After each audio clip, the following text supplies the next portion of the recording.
Shabbat Shalom, Shabbat Shalom, Shabbat Shalom. All praise to the Most High Yah, and greetings to the 12 tribes of Israel, dispersed, separated, but not destroyed.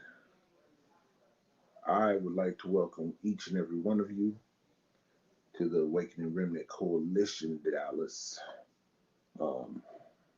I am your host for this Shabbat Day class. My name is Jimmy Yahoo Ben Yahuda. I am one of the teachers here at the RDFW. Basically, we are going to cover Bereshit, or Genesis chapter 1, verse 4.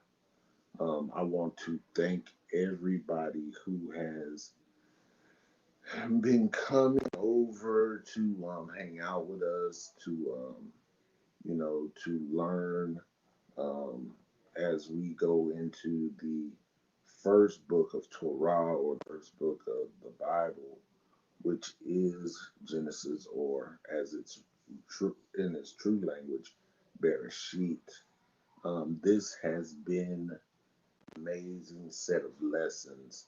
I am grateful to the Most High that we are going to take this lesson chapter, word by word, to get a full and true understanding of the book of Genesis. This has been an amazing study. It has been it's really been eye-opening when you look at the creation story, especially when you think about the creation story from how you were taught as a child, and then when you break it down into the Hebrew, and you get to see some more facets of it that you haven't seen before, because of the fact that you're actually seeing it from the perspective of the person that was writing it. You get an opportunity to see it, its cultural significance, and through the language you get to also receive a fullness that the transliteration does not give you. Shalom, shalom. And by doing this, you by breaking down scripture in the Hebrew, and by getting this cultural understanding of what the writer was trying to say, it brings you into a fullness that you haven't received before. I've been thinking the last couple of hours if I should go ahead and teach the lesson today.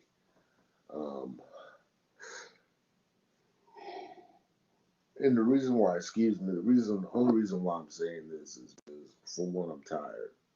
I haven't slept much last night. I was traveling early this morning, and not to make any excuses, but I'm not going to be as sharp as I normally am. But then, this is why we always say we have iron sharpening iron. And so, or threefold cord is not easily broken. So I'm going to go ahead and try to facilitate this lesson as we take a deeper dive into Bereshit chapter 1, verse 4. If anybody was here with last week and got to see the message on Bereshit chapter 3, and then the week prior, Bereshit chapter 2 and Bereshit chapter 1. You are going to get excited, and it is going to test everything that you think you know. And I like that. Um, I like that part. But also, y'all, um, I'm tired.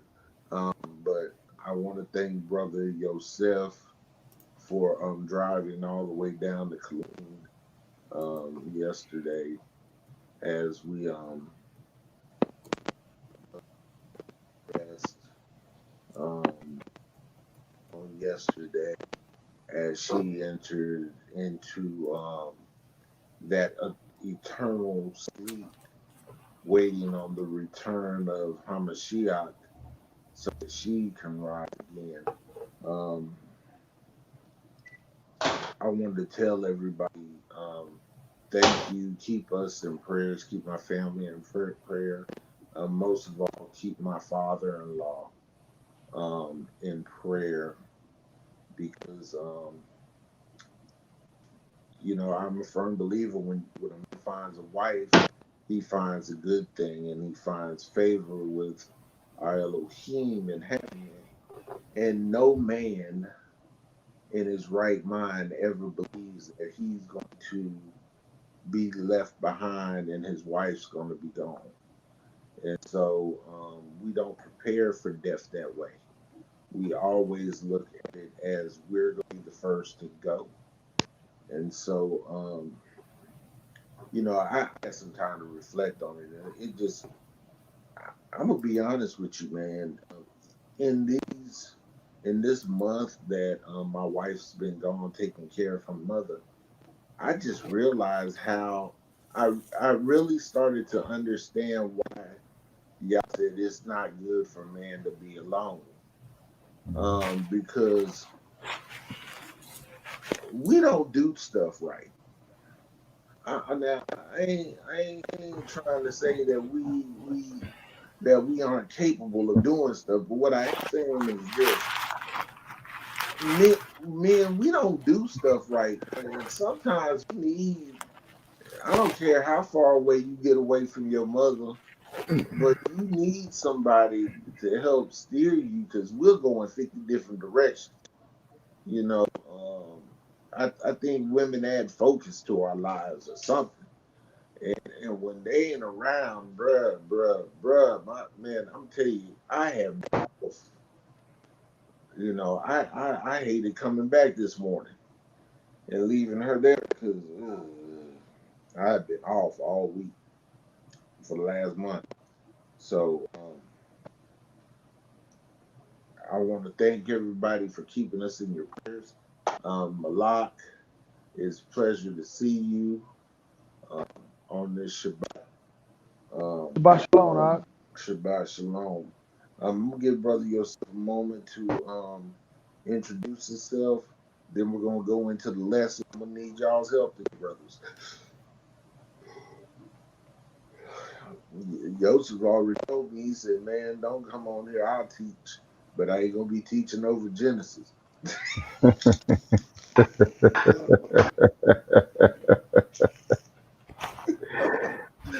like, man, no, this is gonna We're defeat the gonna stay in our purpose. we're gonna stay in our lane, brother. We're gonna stay in our lane. Shalom, family. It's good to be here. Great to be here with you this morning on this Shabbat, or this afternoon rather.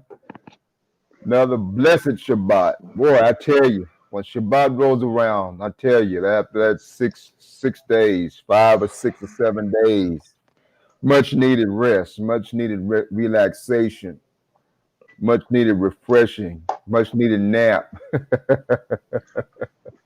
Or the lack of Toda one. Toda Rabbah to Abba Yah for his grace and his mercy and his wisdom. Is a day that he set and sanctified as a day of rest for his people, for himself and his people. And so we're just happy to be here with you this morning again. Uh, Prayers to Sister April and Amore James and the King family. The loss of uh, Sister April's mother, uh, and having been in that position, having walked in those shoes, it's very, very difficult time, and we're just in prayer for them. Um, I'm just excited to be here with you, excited to share with you, excited to learn with you, and I'm just ready to get this thing started. So again, keep us in your prayers as we walk through this word. Keep More Yemi in your prayers that the Father would strengthen him and quicken his mind uh, as he walks us through Genesis.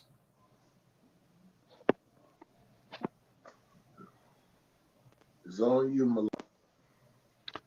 Shabbat shalom, family. Shabbat shalom to everybody, man. I mean, it's been a challenging week, you know. I know brother Yemi and his family and sister April she has lost her mother. You know, I was talking to brother Yosef the other day, man, and I have to actually, man, confess something myself, man, because you know, both of my parents are still living, you know what I'm saying, and both of these brothers, they have lost their parents. So I'm blessed, man. So I was telling brother Yosef the other day, man, about I have to get more. I have to get closer, man, and not take that for granted, man, and reach out to my parents, even though they're not what we call in the truth. But I still have to be able to present in love, man, because when you lose a loved one, no matter if you're in the truth or not, they still a part of you. You know what I'm saying? You know, so I'm very blessed to still have my parents. So I want to send out my condolences to the family and let y'all know, man, if y'all need anything, man. Like I said, me and my wife is here. You know, what is spiritual support, mental support, what have you. Just reach out.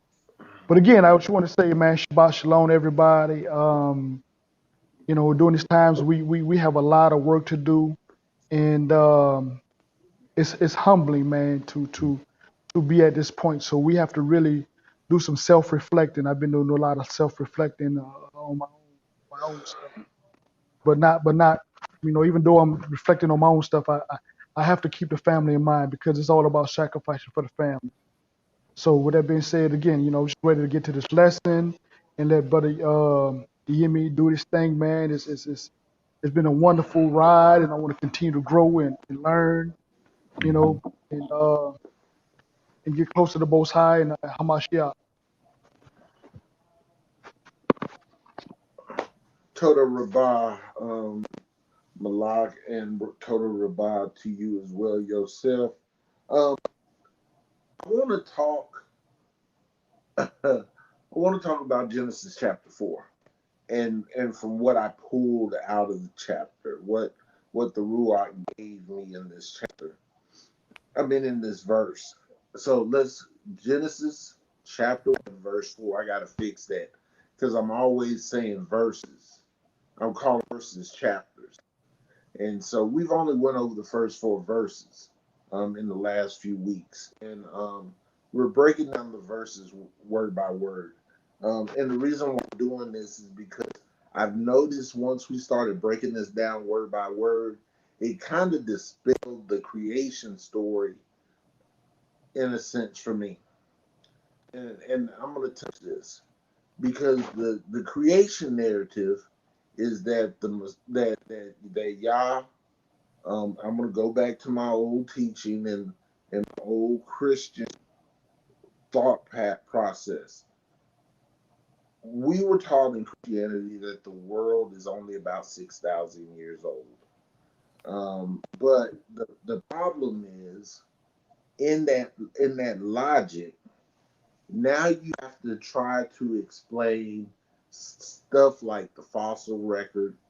You got to explain stuff away, like Neanderthals and Neanderthal DNA, and you got to dispel away.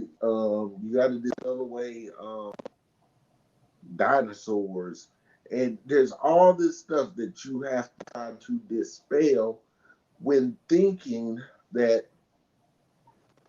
the creation was only 6,000 years ago. Mm-hmm. And the reason why I'm saying this is because Malak always makes this very clear. When looking at Torah, we have to understand that this is a book of contracts. Well, we have to also look at who the contract was with. Mm-hmm. And I'm saying this for a very important reason. And this may trip you out when I say this, but then again, it'll make sense. When I was in Christianity, I always wrestled between Genesis chapter 1 and Genesis chapter 2. And I was always thinking in my head, okay, was he talking about he made one people and then he went back and made other people in Genesis chapter 2? Mm-hmm. Well, the logic behind it is when we found out what arrest or earth meant, and when we figured out what Shamayim meant, and even when we found out what the true meaning of Elohim was. Because I have always thought that Elohim was the multifunctional purpose of one functional being. Henceforth, we can call him Eloheinu, which is singular, but when we call him Elohim, by putting the mem on the back of it, it makes things plural. And but when I read it and found out that his name, his title basically means that he was one to guarantee a contract, between him and another party. And so when I look at that, I'm like, well, why couldn't stuff be going on, especially when we found out what void and these things mean, that it was a wasteland, it was a waste to him. It was something that he was ignoring. He had already spent the time there. So why isn't it feasible that he then said, okay, I've got all this chaos going on in this body that I've created, and now I need to bring order to it. So he then created light, or what we say is order. He put order into the equation. So he brought order out of darkness, or he brought order out of chaos, or he brought order out of obscurity, and brought functionality when he said he saw that it was good. Because in darkness, we know that everything is dysfunctional. Try to walk around your house after being gone for a couple of days in the dark, and see if you don't run into dang near everything that's on the floor. It's kind of like this when we deal with Abba Father, that he is bringing continuity or symmetry into this world. And I say symmetry because when you have bad, when you have dysfunction, you have to have function. When they can both exist separate from one another, but they can also work in conjunction with one another. Just like I was saying before, with a car, um, you know, these pistons and stuff, they can go up and down on their own, but if they don't have oil, eventually they're going to seize up. And that which was functional is now dysfunctional because all of the components that made it functional weren't present. And what I am seeing with this creation story is that the one thing that was not present on this earth or in this earth realm was light. Mhm. And when I say this, I mean there was no order. Mhm. And Mhm. as you will see going into this lesson, that light is the key to everything. Um, that is why I go back and we can just touch on scriptures that I've heard growing up. He called us out of darkness into his marvelous light. And Israel should be a light on top of the hill. We Mhm. also know that basically saying that Israel is going to be a shepherd. And so I'm just amazed by how Yah has really opened up my eyes to look at this story that I've read over 1,000 times, maybe more than 1,000 times in my life, to get a clearer and more concise understanding of the scripture. Um, Mhm. Earlier, we were talking about in the last couple of messages, we were talking about how Yah saw the darkness and he said, "Let there be light." And when I think about it, it sends chills over my spine because it kind of reminds me of when Dad used to come home from work. All kinds of hell and chaos could be going on in that house, but when Daddy walked in and he said, "I'm home," Mhm. Mm-hmm. Mhm. everything straightened. And if it didn't straighten out, then he would straighten it out. Mhm. And so I'm looking at our Father, and I want to read over Genesis chapter 4 real quick. So if you could, brother Yosef, Genesis verse 4. I mean Genesis chapter 1 verse 4. And Elohim saw the light, that it was good, and divided the light from the darkness. Okay, so when we look at Genesis chapter 4, he has already brought order into chaos. Now he is looking over that which he did and he's commenting on it. So as we go into this, y'all to be patient with me. It says, and he saw that the light was good. Now we understand that Tove. If you're looking in your if you want to look for the word, um, it's Tove, and it's on page 134 of the Hebrew lexicon.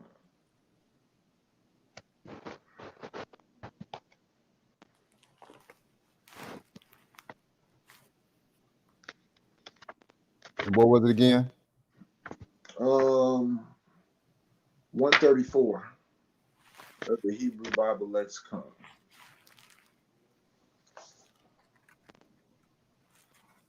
1186J.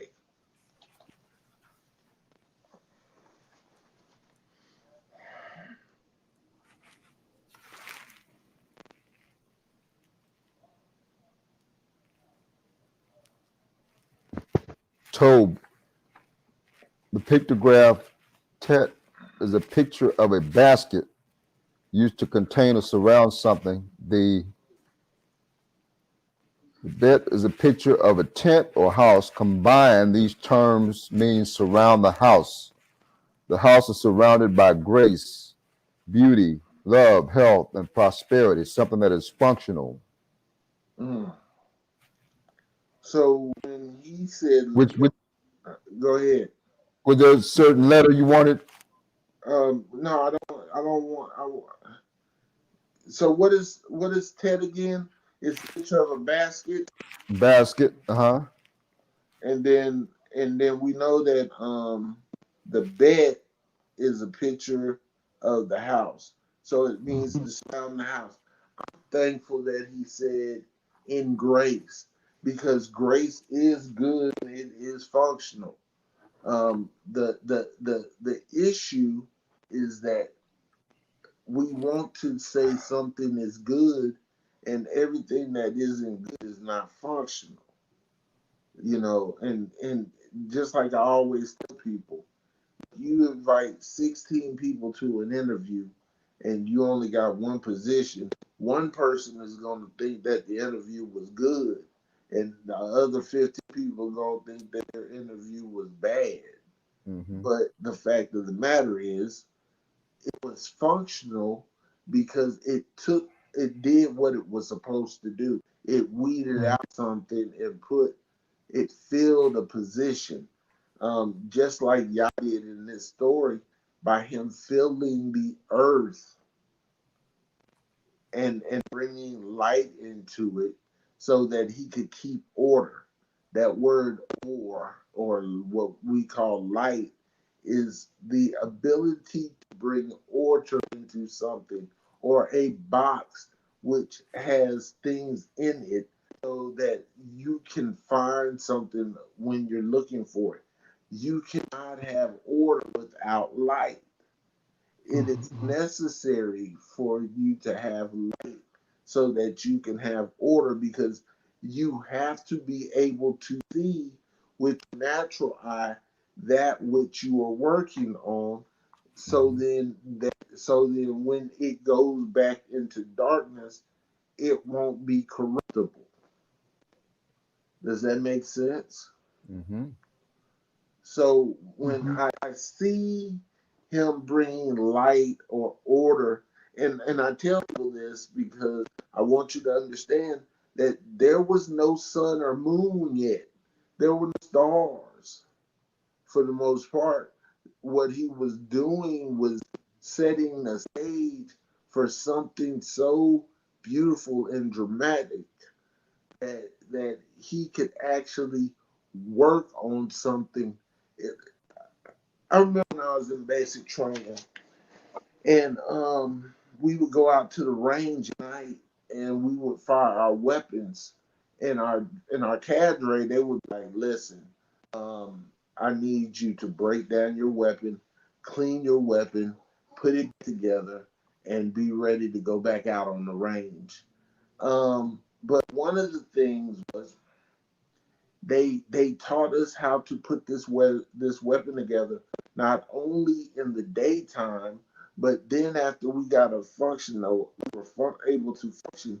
They took us and blindfolded us and made us put this very same weapon together with our eyes closed, or by obscuring our sight.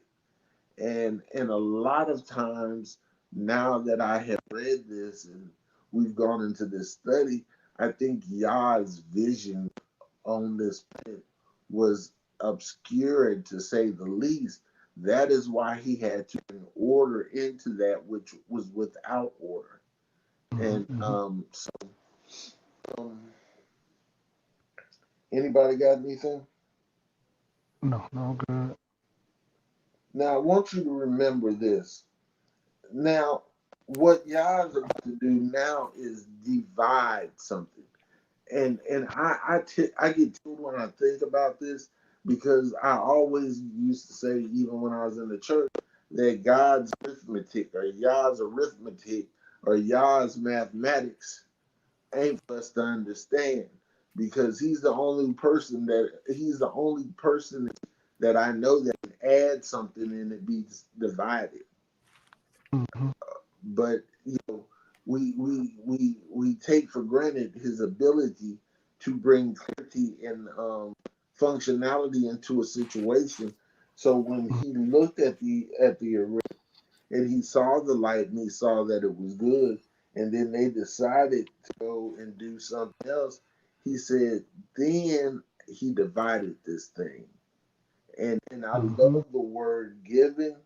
It's Hebrew word two, 2005,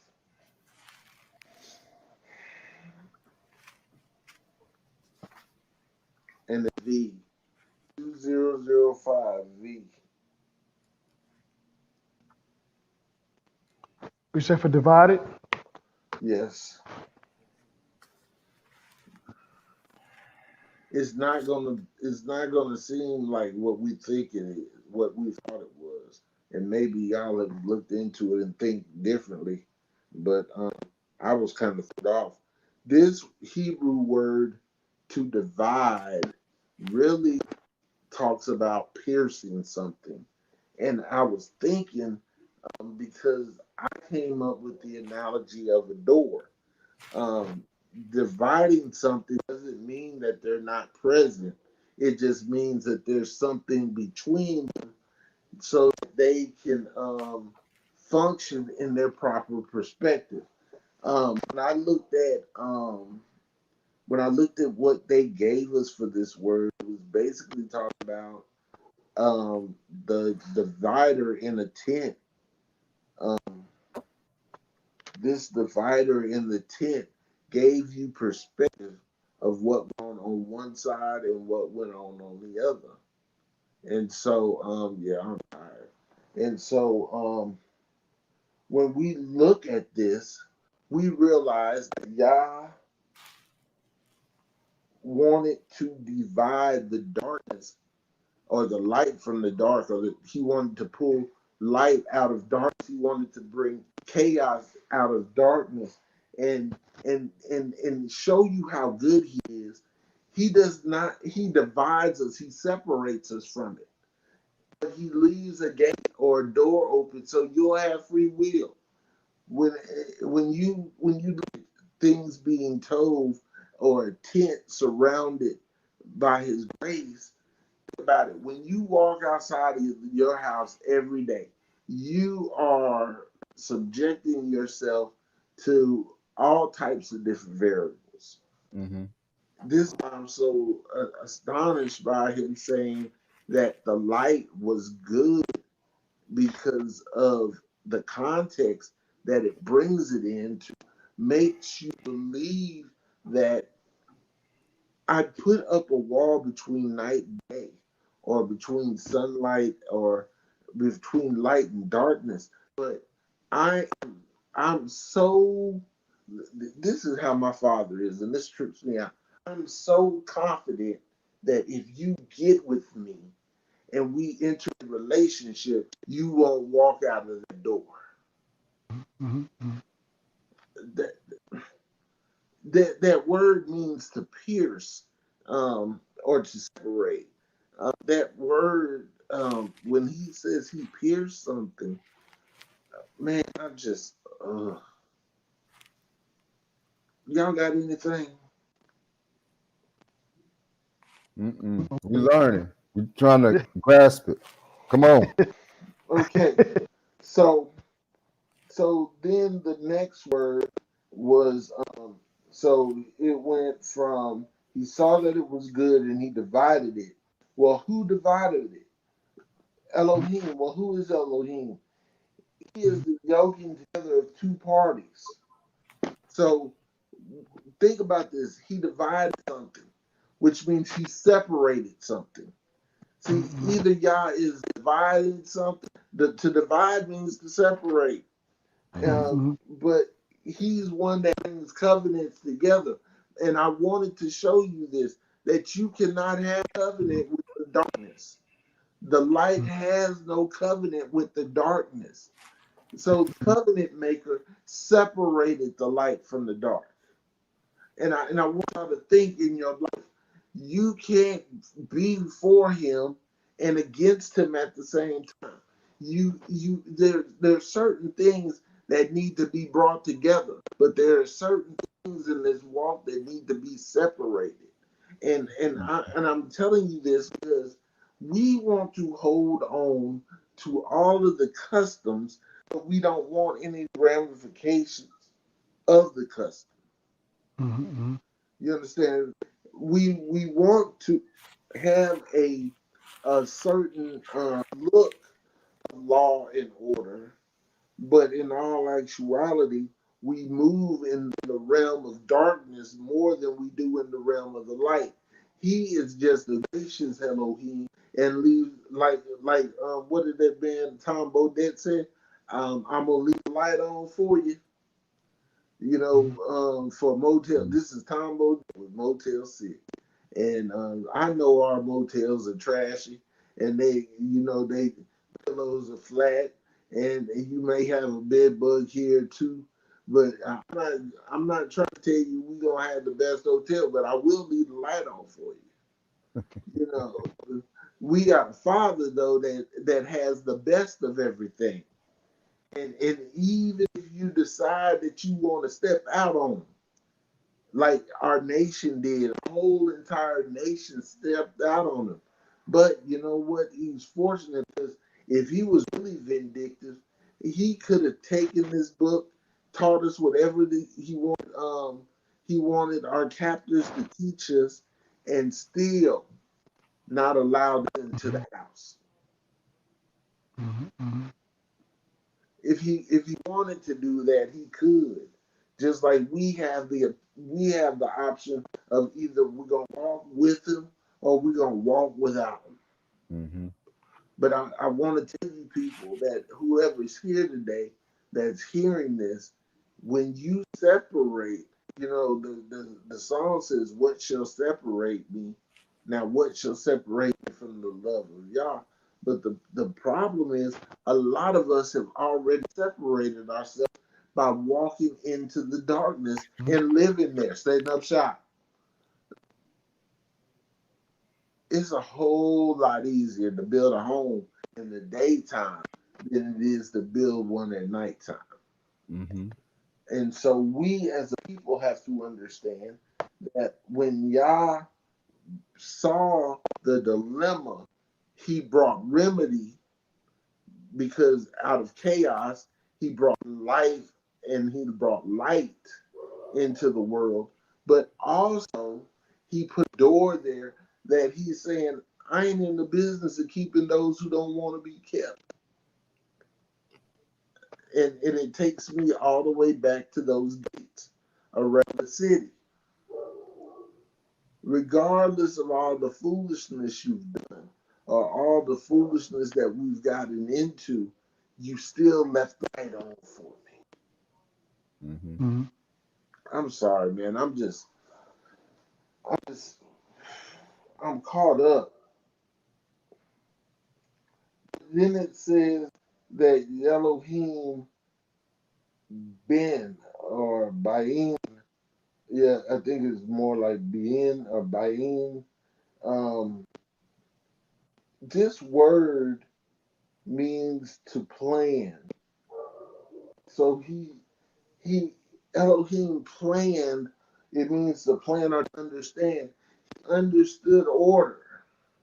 This is the great thing about him. He understood the light he brought into the world. And I believe that light understands him as well. Because, like I said yesterday, in my father's house, there's many mansions. And what he say, if it was not true, I would not have told you so. I go and prepare a place for you. And that if I go, I will also return. And what he say, bring you into myself. Mm-hmm. I feel like the focus on this is there still wasn't the sun. There still wasn't the moon at this point. So what illuminated or what laminated the stuff that we needed? If it had not been for his own presence being there, we would not know the difference between light and darkness. Because without his word, there is no foundational truth. I want you to understand this. Without Yah's word moving in and through your life, all your decisions are going to be skewed. All of them. And if you just so happen to get it right and make the right decision, you still going to have people in the background worried about what it is you're doing. Or who are these people? Because this is how he rolled.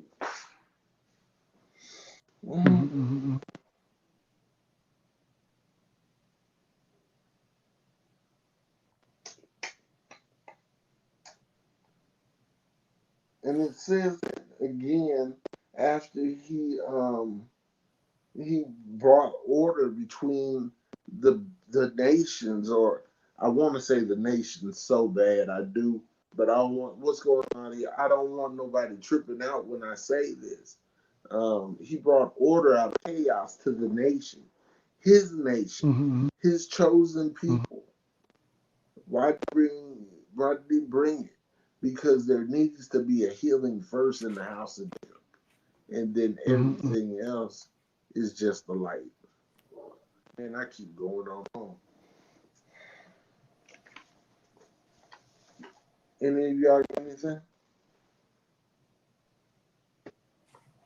The reception is going in and out on my end. Is y'all reception good? Because I mean, I'm starting to hear you in spots. I don't know if it's on my end or your end. I don't think it's. What about you, Joseph? Reception is fine. I just get a little static every now, intermittent static every now and again. But other than that, What did you get out of this portion of Torah? well, in terms of the creative process, um,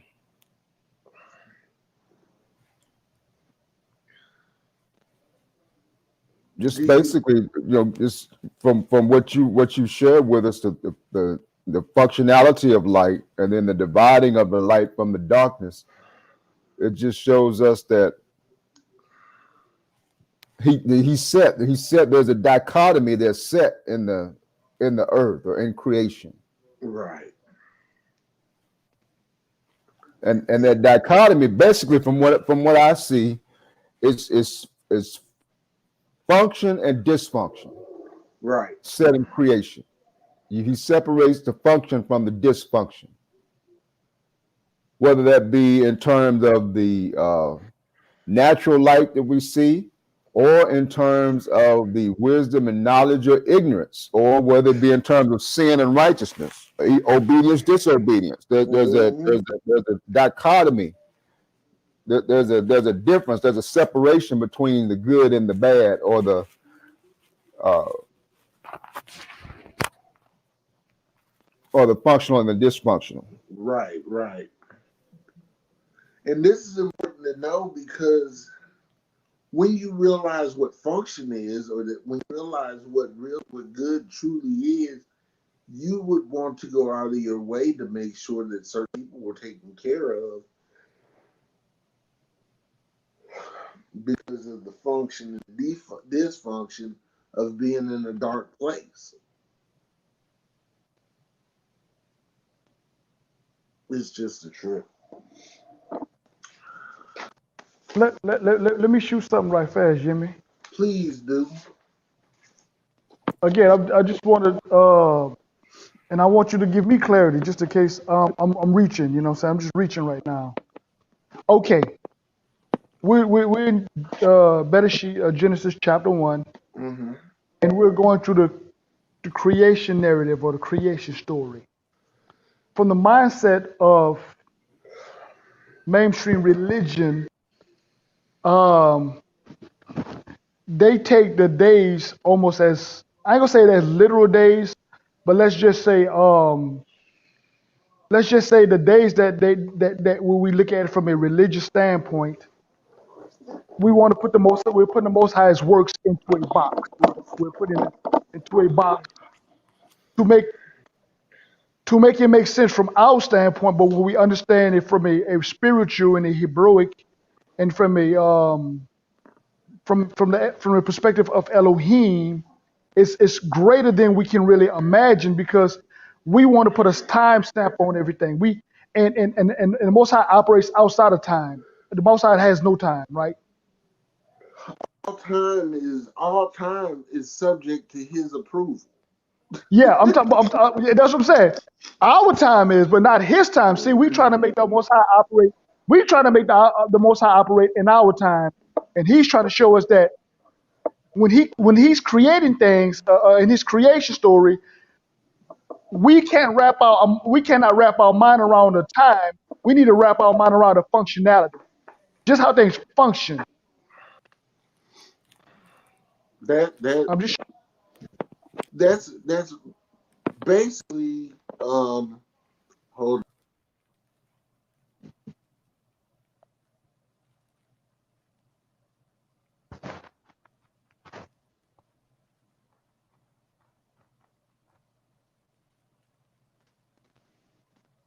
how am I the, how am I gonna kick myself out of my own stream? the reason why I was saying this, Jimmy, is and I don't want to jump ahead of the head of the lesson. Jump. Let's see where you I don't want land. to. I want to. Okay. As we go through, um, as we go through the creation story, and then we get to like let's say when the Most High start um, at do me a favor, brother Joseph, read verse 11. Read verse 11, 12, and 13 and 14 for me.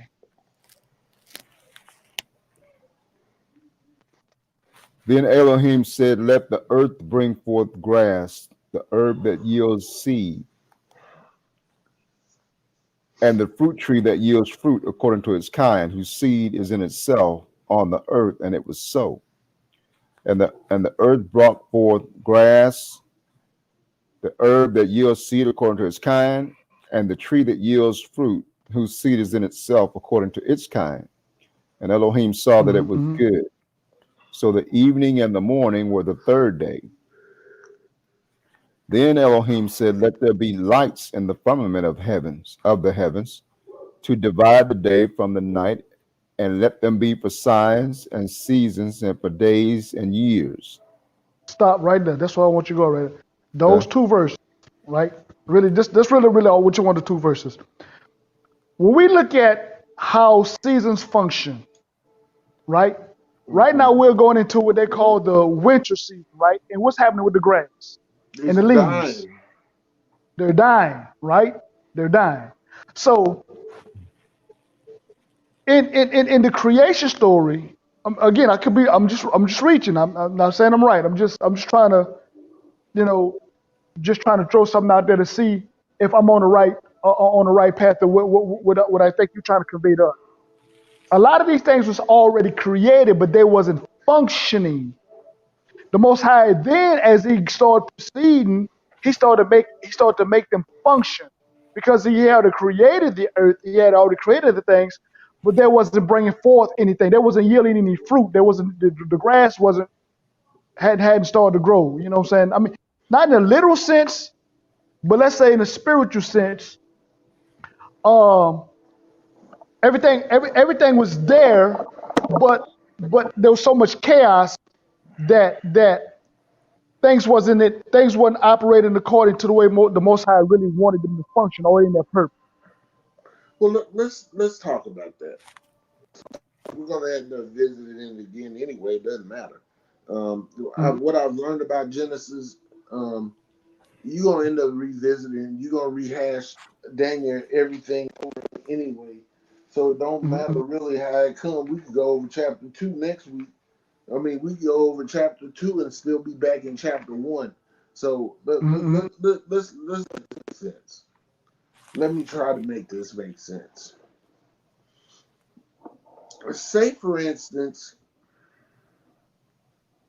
you see he had to hang the sun, the moon, and the stars in the Mhm. sky. Mhm. Why did he have to hang those things? It's going to tell you why he did it. It's Well, for to get a what? universe balance, to give everything balance, huh? Well, he hung them so in the earth, it could have times, dates, and seasons. Yes, yes. Okay, because we're going to create something that is to govern over something, Mhm. it needs to have time periods in which things are to be governed. If you know you're going to make somebody that's going to tend to the garden, then he needs to know what seasons are. No, yes. See, Mm-hmm. light into the world wasn't just for that moment. It was to Mm-hmm. bring order to everything else. It's Mm-hmm. kind of like when you put something on an like when I worked in the chemical plant, when we were making different catalysts, we pulled the ingredients for that and we set it aside, but not too far away from our stations to where we Mm-hmm. couldn't access it. Mm-hmm. So what if what if because he uses the little things of the world to confound the wise. What Mm-hmm. if in saying that when he brought light, he was just getting all the materials together Mm-hmm. so that each process then could be carried out in proper form and function? Mm-hmm. Because there's always a recipe. He knows the recipe. He knew Mm-hmm. how many, he knew exactly apple trees to create. He Mm-hmm. knew just how many squid and squirrel and all those unclean animals there had to be for the ecosystem to recover itself or to renew itself. So when he brings light into this situation, he brings it throughout the whole situation. He doesn't Mm-hmm. bring light out just for one thing. He brings light out to illuminate all things Mm-hmm. and to bring things into proper perspective and in its proper order, because he can't deal. What did it say that he don't deal well with confusion? Because how is the what the Author. laws, Yeah. right? He's the author of it. Mm-hmm. Remember, the rebellion was orchestrated and what do you call it? And it was made what it was because of the lack of knowledge or lack of light. Mm-hmm. So he had to bring light into the situation so that everything could then be put back in its proper order. And when things are then in its proper order, it can then function properly. Mm-hmm. What he gives us this earth, and within 6,000 years of us being put here, we have messed up the ozone layer. We have dang near melted the ice caps. All these things that supposedly we have done in the last 1,000 years or so. We don't have to answer for that.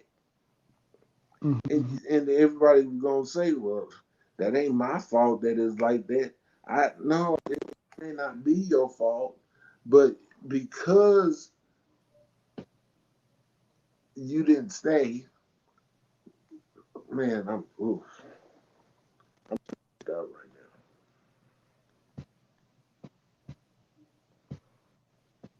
Well, now. Yeah. the reason why I was kind of going there, looking at the seasons changing, Mm-hmm. uh, we tend to look at it as a dead season, but it's not really just it's not really such a dead season. It's a season of rest. What the season was say? It's the season of renewal. Yeah, renewal and rest. Exactly, Mm-hmm. exactly. Things are resting. The renewal is when it comes back, but it's resting. Right. It has to heal itself. Like we have to get rest at night. You know what I'm saying? We in a dead state, but yet we're healing ourselves. We're healing. Correct. Yeah, yeah. This is another reason why Shabbat is so important, Mm-hmm, because if you don't understand the connection between you and the people, or mm-hmm, between him and his people, you don't understand his connection with us. mm-hmm, mm-hmm, There's certain things that we're not we're not scheduled to do. We can't run and get sick, and we got to hold on to something that keeps us going forward in him. So the last part that I was getting to, I guess, with this was also looking at dealing with the functionality of everything. We have to realize that those are covenants. The Most High, he has made a covenant with the things that he have created. He has made a covenant in his function. You know what I'm saying? If it, in other words, he subdued it. You know what I'm saying? And we when we subdue something or whatever, or we control it, you know, we're in unison. You know what I'm saying? We're working. It's we're working together, but at the same time, the Most High was saying that because where's that description that we says he made a covenant with the day and the night, he made a covenant with the seasons, he made a covenant with the stars and the moon. So so he was making a covenant with his creation, with his natural creation, before he made with us. Right, right. Mm. And in that covenant, he had to separate the dysfunction from the function, Right. from the functional. Okay. Well, Mm-hmm. even in his name, it tells you that when he binds something together, it's going to have a blessing and a curse component too. Yes. Yes. Yeah.